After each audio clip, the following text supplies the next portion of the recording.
Olá, boa tarde. Você acompanha agora notícias do Brasil e do mundo desta quinta-feira. E os chefes da diplomacia da Rússia e da Ucrânia não conseguiram concretizar um acordo para um cessar-fogo. Os dois ministros das Relações Exteriores afirmaram, porém, que estão dispostos a continuar com as negociações. Dmytro Kuleba disse que a Rússia pretende continuar a agressão, mas afirmou que espera que os corredores humanitários sejam respeitados. Я зберігаю надію, що Російська Федерація суто з людських міркувань, Permaneço com esperanças de que a Rússia, em um ato de compaixão, de simpatia pelos que sofrem com os tiros e bombas em Mariupol, entre eles milhares de bebês que estão à beira da morte por falta de remédios, pelo menos por essas razões, vai permitir o funcionamento do corredor humanitário em Mariupol. Хоча б з цих міркувань вони дозволять функціонування гуманітарного коридору з Маріуполя, так само як гуманітарні коридори, які працюють, наприклад, з напрямку Сум до Полтави. Apesar de não ceder nas posições, os dois ministros afirmaram que desejam seguir com as negociações depois desta primeira reunião. O ministro russo Sergei Lavrov disse que o país está disposto a continuar a conversar no mesmo formato dos 3 primeiros encontros em Belarus, mas descartou uma reunião entre os presidentes Putin e Zelensky. Não estamos interessados em justificar nossas ações na Ucrânia de nenhuma forma, já as apresentamos de maneira muito concreta. Não queremos a militarização da Ucrânia com ou sem a OTAN, porque mesmo sem a OTAN, sistemas americanos poderiam ser colocados lá para colocar nosso território em risco. Questionado por jornalistas, Lavrov afirmou que a Rússia não planeja atacar outros países e que não atacou a Ucrânia, mas respondeu a ameaças diretas. Até agora, as negociações entre Kiev e Moscou resultaram em tréguas locais e na instauração de corredores humanitários que a Rússia foi acusada de não respeitar. A tragédia da guerra desencadeada pela Rússia na Ucrânia não tem poupado as crianças. Mais de 70 foram mortas no país desde o início da invasão de Moscou em 24 de fevereiro.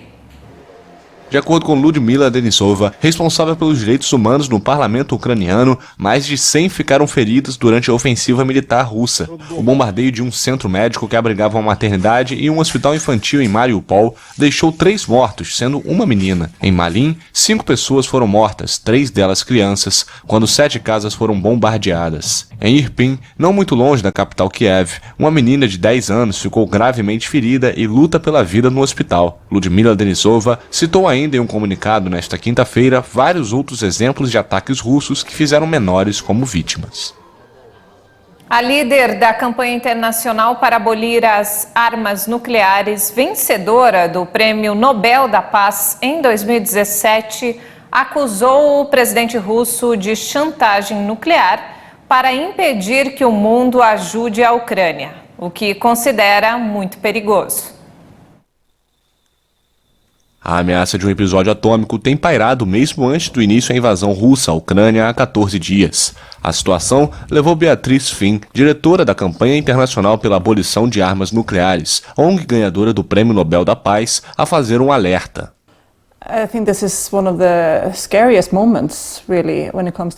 Esse é realmente um dos momentos mais assustadores quando se trata de armas nucleares. Nunca experimentei algo desse nível. Quando se trata de ameaças nucleares, só consigo pensar na crise dos mísseis em Cuba. O episódio foi muito intenso e quase paralisante para as pessoas que assistiram o país se comportar como faz a Rússia agora. Por isso, é muito preocupante e avassalador. A tensão sobre uma tragédia atômica ganhou ainda mais força alguns dias após a entrada russa na Ucrânia em 24 de fevereiro, quando o presidente Vladimir Putin pôs sua força de dissuasão nuclear em alerta. As ameaças nucleares de Putin são extremamente perigosas, porque não só se destinam a colocar medo no mundo inteiro, mas também a impedir qualquer pessoa de ajudar a Ucrânia. Isso nos traz o sentimento de impotência. A diretora executiva da campanha internacional para abolir armas nucleares ressalta que um pequeno descuido poderia levar à tragédia. Estamos vendo uma situação que nos preocupa que possa ocorrer, não apenas de forma intencional, mas também que esta forte tensão leve a mal-entendidos muito rápidos e a um tipo de escalada de erros que desencadeia o uso real de armas nucleares. Tememos a possibilidade do uso nuclear por acidente. A ONG dirigida por Finn ganhou o Nobel da Paz por ter trabalhado a favor do Tratado de Proibição das Armas Nucleares, ratificado por 59 países, mas sem a participação das potências nucleares. Ela afirma que o interesse pelo tratado cresceu com a ofensiva russa na Ucrânia e destaca que mesmo países detentores de armas atômicas criticaram a postura de Putin. E os projetos que buscam regular os preços de combustíveis voltam à pauta nesta quinta-feira. Essa é uma nova oportunidade para a votação de 2 projetos de lei que pretendem reduzir o preço dos combustíveis nos postos de gasolina. A votação das propostas havia sido adiada para negociação com o governo federal. O projeto de lei complementar propõe a simplificação do imposto sobre a circulação de mercadorias e serviços, o ICMS, sobre combustíveis em todo o país. O outro projeto de lei cria a conta de estabilização para conter as constantes mudanças no preço do petróleo e demais variáveis que afetam os valores dos combustíveis, para que sejam sentidos diretamente nos postos de gasolina. Além disso, a proposta deve alterar o cálculo do preço dos combustíveis no país. O governo federal apoia a aprovação apenas de um dos projetos, aquele que prevê uma alíquota única para o ICMS sobre os combustíveis. Mas a medida enfrenta resistência entre os governadores, que temem reduzir a arrecadação se o texto for aprovado. Caso passe no Senado, a proposta ainda volta à Câmara para mais uma análise.